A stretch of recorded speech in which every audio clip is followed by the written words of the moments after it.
días, queridos amigos y amigas, bienvenidos en esta preciosa mañana de martes a su devocional Caminos de Vida Eterna, desde Colombia para todas las naciones, para todos los continentes, para el continente europeo, para el continente norteamericano, para todos los países, México, allá en México, en Argentina, donde podemos llegar cada mañana a través de estos tiempos devocionales, Caminos de Vida Eterna. Un abrazo muy cordial para todos nuestros hermanos que se encuentran en otros países. Un abrazo de parte de este amigo y servidor Olver Palacio desde Colombia, Honda, Tolima, el departamento del Tolima, ubicados en la zona de los puentes. ¡Qué bendición! Gloria a Dios. Venimos entonces en este estudio de la palabra de nuestro Dios, ¿cierto? En el libro de Miqueas capítulo 5. Libro de Miqueas capítulo 5. Hoy no vamos a hacer lectura del capítulo 5. En el día del capítulo 6 hago claridad, ¿cierto? Capítulo 6, venimos en el capítulo 6. En el día de ayer ya iniciamos el capítulo 6, ¿cierto? Del libro de Miqueas, bajo el título Convocados para Juicio. Seguimos bajo ese mismo título, ¿cierto? Seguimos bajo ese mismo título, Convocados para Juicio. ¿Quiénes fueron convocados para juicio? Usted cuando mira el capítulo 6 se da cuenta de que el pueblo de Israel, especialmente los gobernantes, los jueces y los líderes religiosos, fueron convocados propiamente por Dios para juicio. Fueron convocados propiamente por Dios para juicio.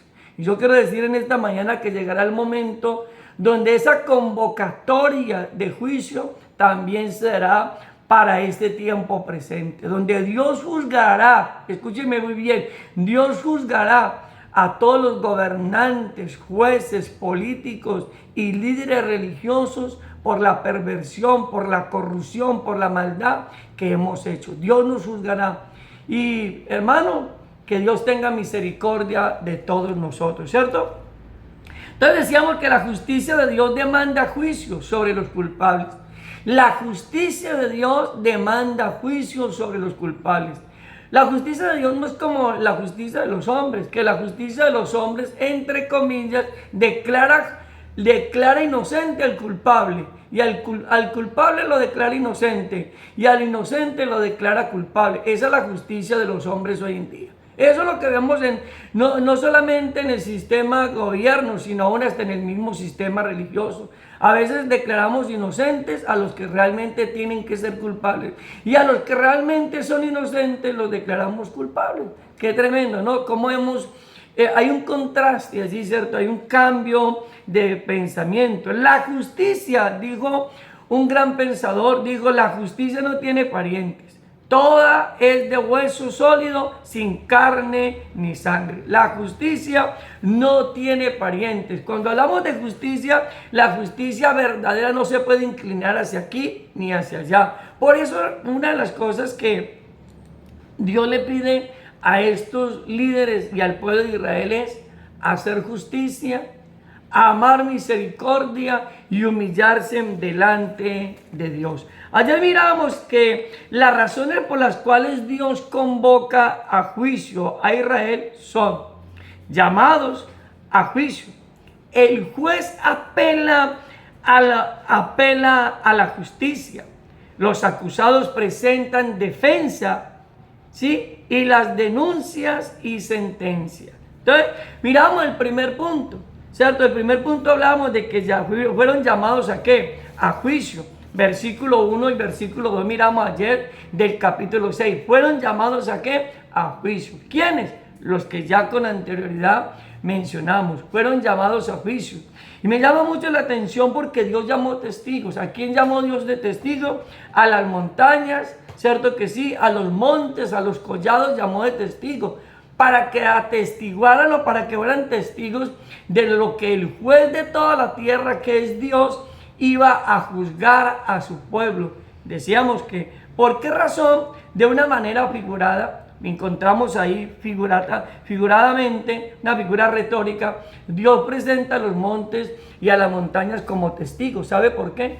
porque ellos se habían pervertido, ellos iban a celebrar sus cultos idolátricos allá en las montañas, ¿cierto? En los lugares altos, iban a prostituirse en pro de otros dioses. Y por eso, amados amigos, es que Dios a través del profeta Miqueas dice, llama a las montañas para que sean testigos de ese juicio. Hay un juicio. ¿Quiénes son los acusados? El pueblo de Israel. ¿Y quién es el juez? Hermano, el mismo Dios es el juez. Segundo punto, el juez apela a la justicia. Oiga, qué lindo es el Señor.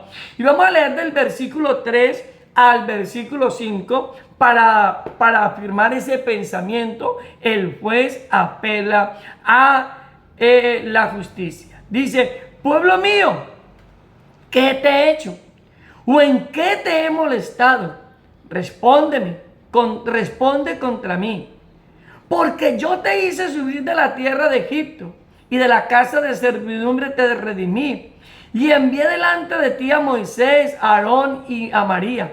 Pueblo mío, acuérdate ahora qué aconsejó Balaán, rey de Moab, y qué le respondió Balaán, hijo de Beor, desde Sittim hasta Gilgal, para que conozcas la justicia de Jehová.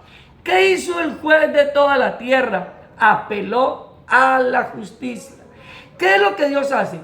Cuando Dios va a juzgar a Israel y lo va a juzgar por su pecado, por su maldad, Él que demanda justicia, apeló a la justicia. Y lo primero que Él les dijo o les preguntó abiertamente, pueblo mío, ¿qué te he hecho? ¿Qué te he hecho? ¿Cierto? En pocas palabras, ¿en qué les he fallado yo?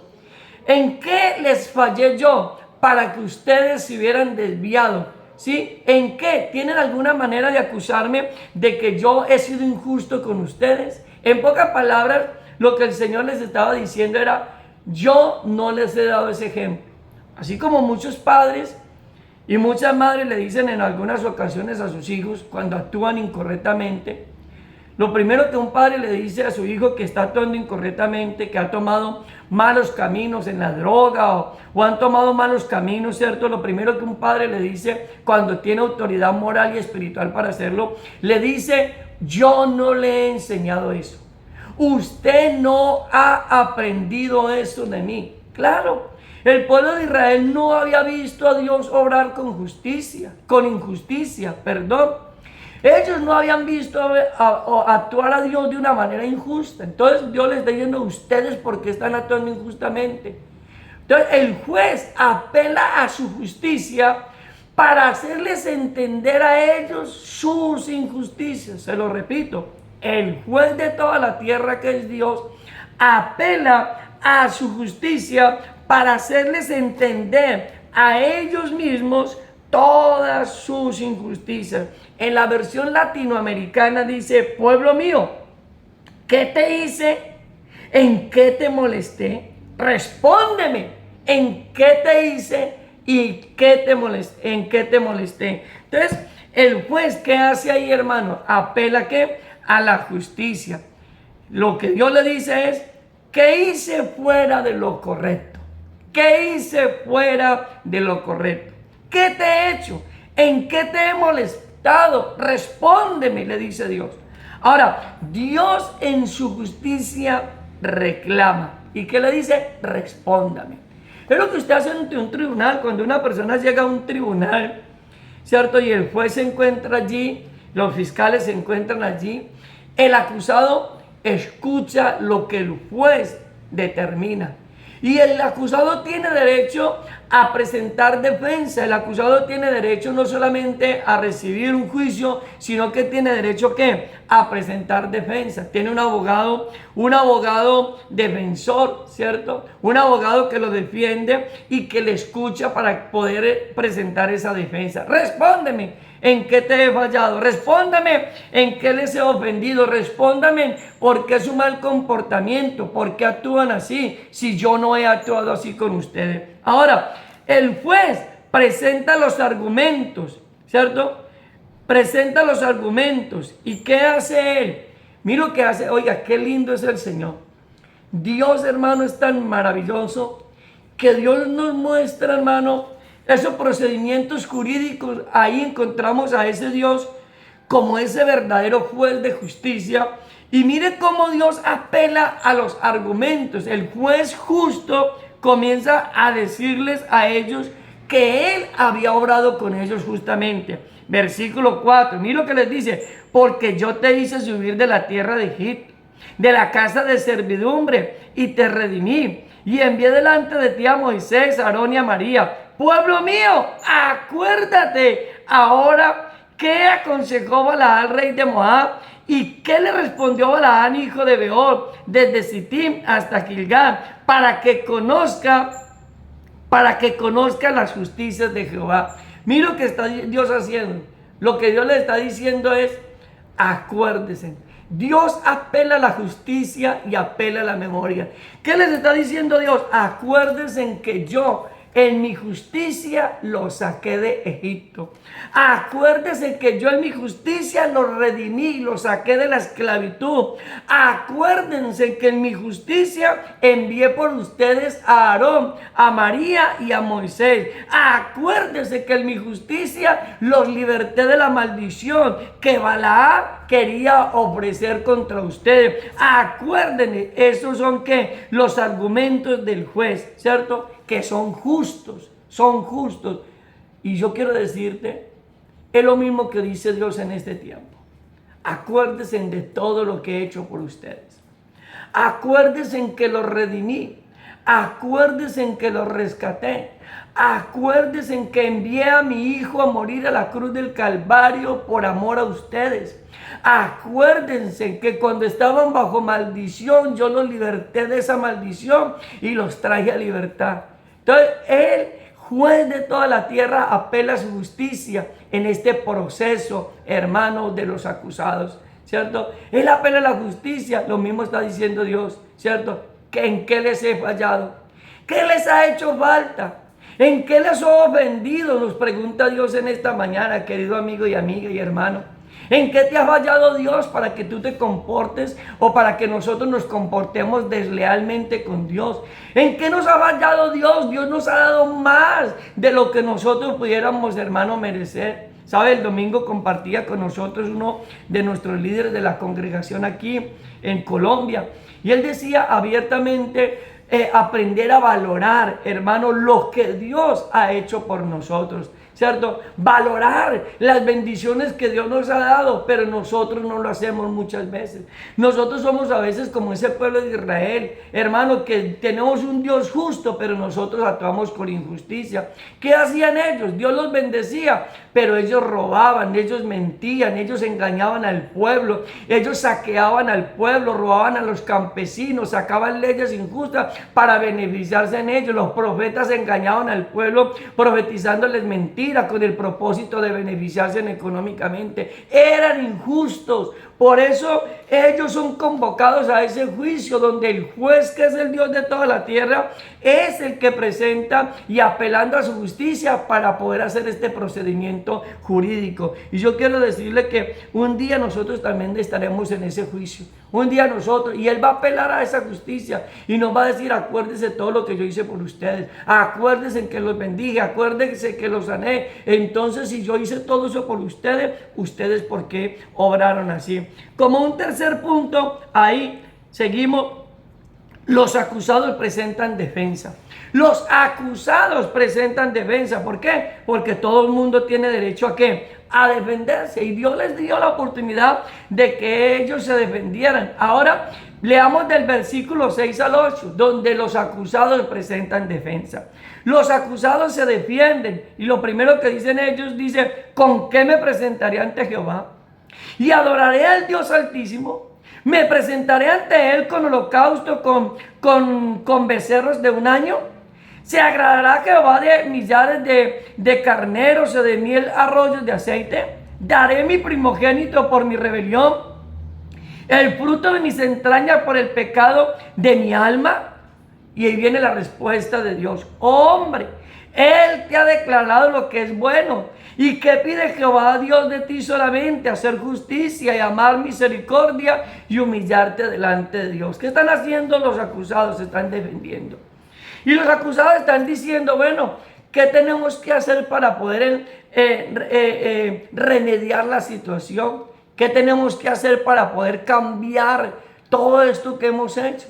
¿Cierto? Y ellos creían, hermano, como mucha gente cree hoy en día, lo que los acusados preguntan qué debían hacer. Eso es lo que miramos en el versículo 6, ¿cierto?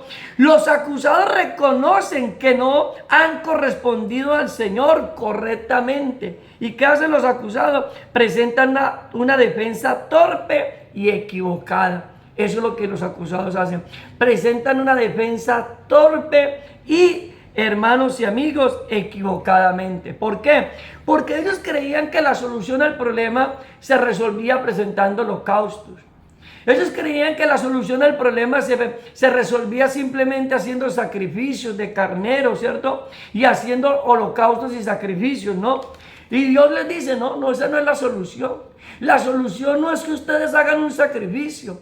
La solución no es que ustedes maten una oveja, no es que maten un buey, no es que hagan esto o hagan aquello. La solución es que cambien de comportamiento. La solución es que ustedes dejen de ser injustos y sean justos. La solución es que dejen de ser soberbios y arrogantes y se humillen delante de Dios. La solución es que tengan misericordia porque ustedes no la tienen. Eso es lo que Dios les dice. Por eso decíamos desde el inicio de este estudio sistemático de Miqueas que el texto central de Miqueas es el texto Miqueas 6:8. Ese es el texto central de todo el libro. Miqueas 6:8. ¿Qué pide Jehová tu Dios de ti? A hacer justicia, a amar misericordia y humillarse ¿qué? Delante de Dios. ¿Cierto? Ellos decían, presentamos holocaustos y sacrificios. ¿De qué le sirve? Escúcheme muy bien. ¿De qué le sirve al Señor los holocaustos y sacrificios si la perversión del corazón sigue intacta? ¿De qué le sirve al hombre?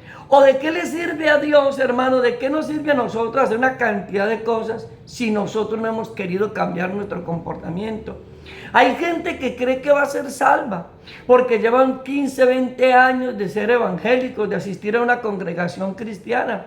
Hay gente que cree que va a ser salva porque leen la Biblia y porque cada mañana se levantan a orar. Hay gente que cree que va a ser salva en este tiempo porque dan una ofrenda, porque dan un diezmo en una congregación. Pero ¿de qué le sirve a usted orar por la mañana? ¿De qué me sirve a mí orar por la mañana? ¿De qué nos sirve a nosotros, hermano, ir al culto todos los días, el jueves, el sábado y el domingo? ¿De qué nos sirve diezmar y ofrendar si nuestro comportamiento sigue siendo el mismo?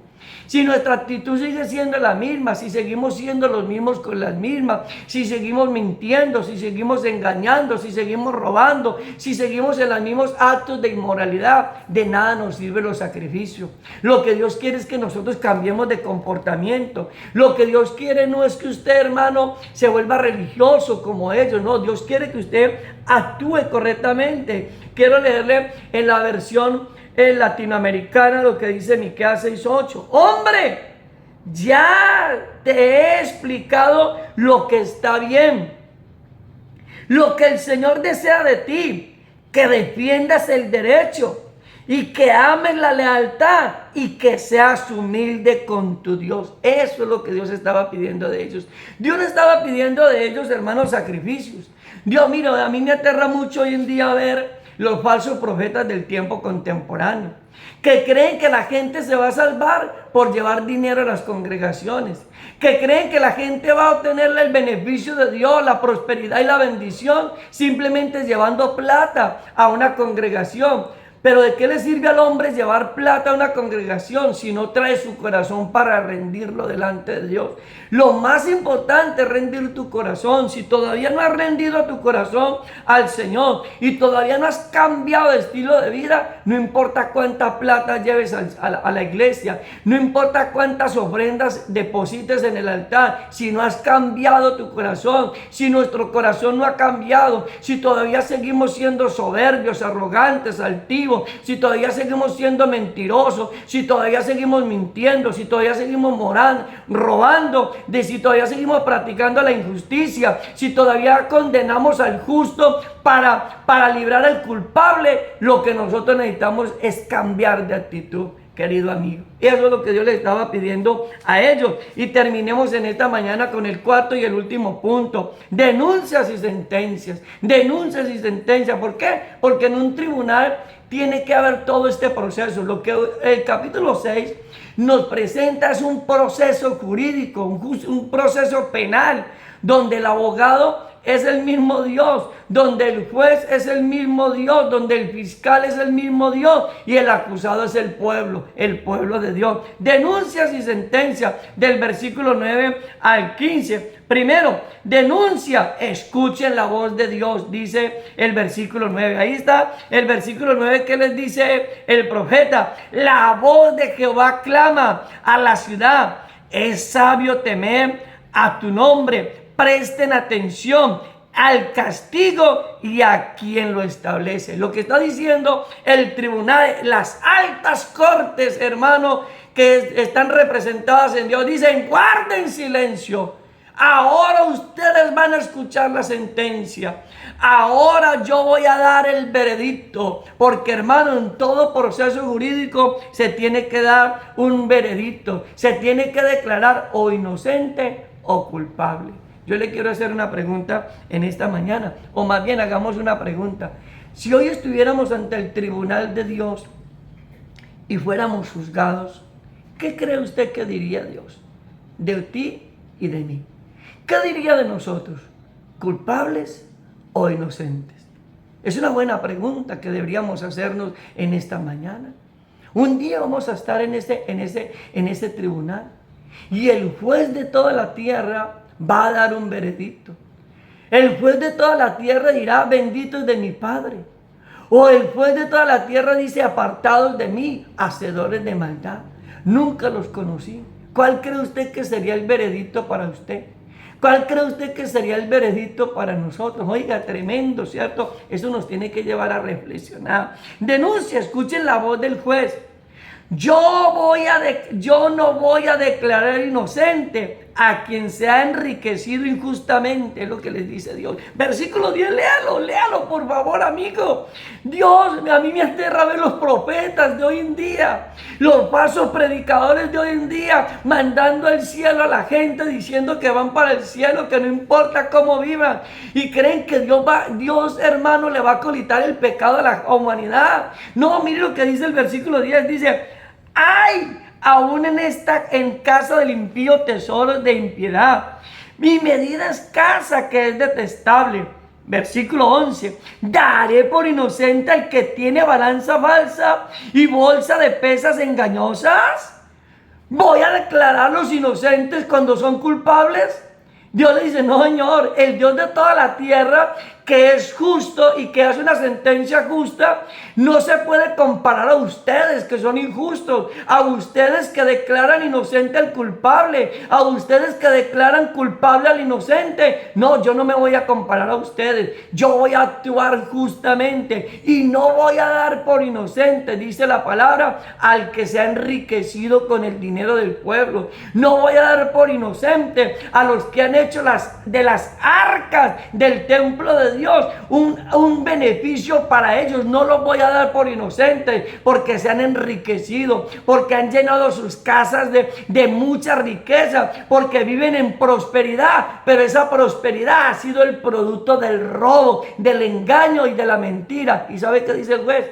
No van a ser inocentes, no son inocentes, no son inocentes. Vea, yo quiero leerlo acá en la versión latinoamericana. Oigan, el Señor llama a la ciudad, escuchen, tribus y sus asambleas: voy a tolerar a la casa del malvado con sus tesoros mal adquiridos, con sus medidas rebajadas e indignantes. Voy a absolver las balanzas con trampa y de una bolsa de pesas falsas. Los ricos están llenos de violencia, la población miente y tienen en la boca una lengua embustera. Es lo que hay, Señor, hermanos.